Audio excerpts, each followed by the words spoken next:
In other words, even if your house was small and you couldn't eat all of the lamb, said go get a neighbor so that y'all could come together so there would be sufficiency for everybody to be included.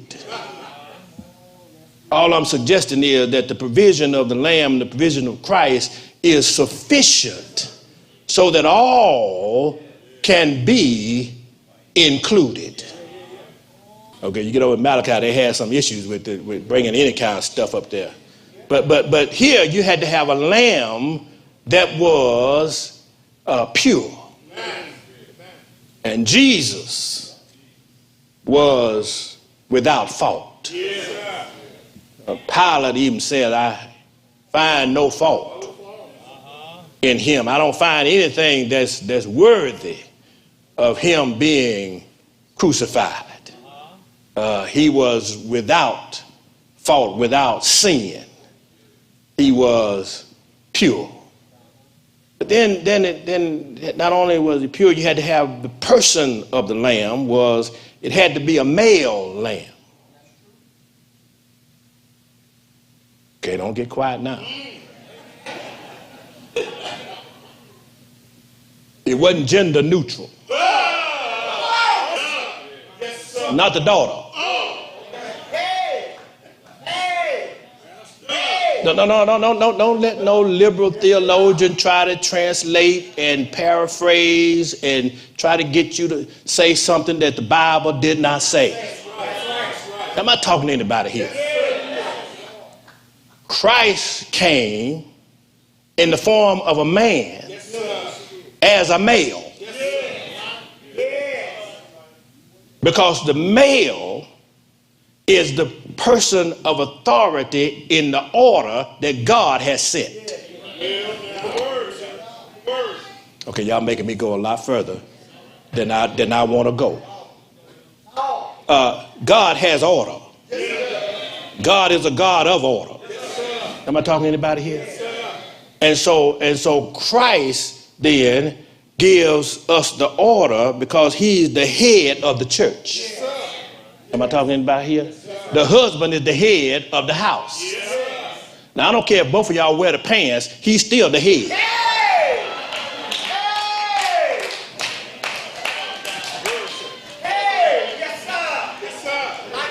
Okay. Y'all might have to help me out of here. But I'm going to preach it anyway.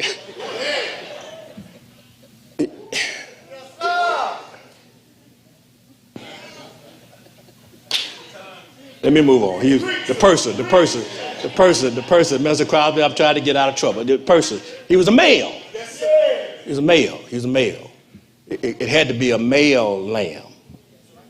That was the type and the figure of Christ who was going to be a male. Am I talking to anybody here?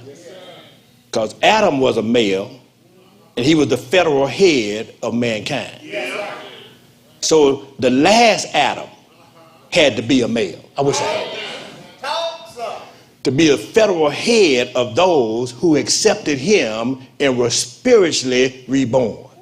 Am I talking to anybody here?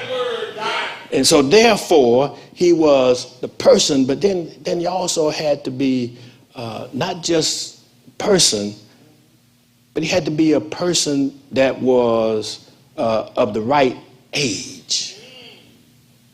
He had to be. The lamb had to be put up for a period of time in order to die on the evening of what would become the Passover. I wish I had some. Jesus had to come in Jerusalem. He was put up. Wish I had. One more thing about the lamb, there was protection for the lamb. Protection was no bone was broken. As in Exodus. When they got to Jesus,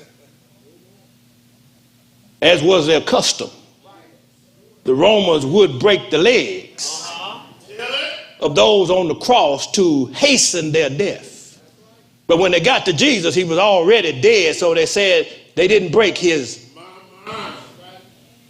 And see, the whole idea of not breaking his bones and the whole idea of not breaking the bones of the lamb was you had to have the whole burnt offering. That's right.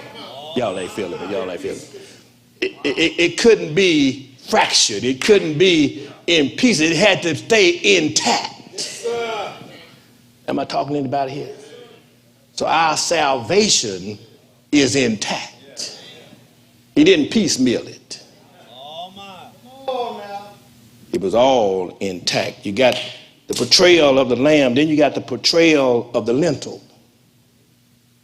But he said, now you got to take the lamb, after you kill the lamb, take the blood. And you got to sprinkle the blood, you got to apply the blood on the lintels, the door frame, the top of the door, and the door posts. There, because when you do that, when the death angel comes, he will see, God will see the blood, and he will pass over.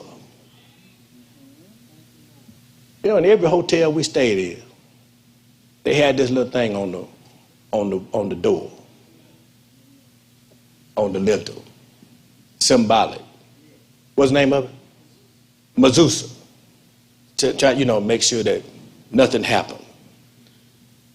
Pointing back to when they applied the blood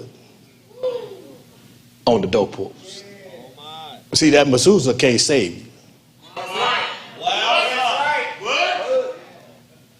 You got to put the blood, the death angel come by.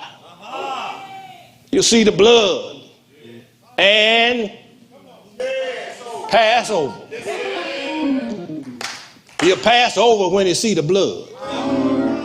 But he can't see the blood if the blood is not applied to your life. You got to apply the blood to your own life. But then not only do you have the lamb and the lentils, but they also were going to have lunch.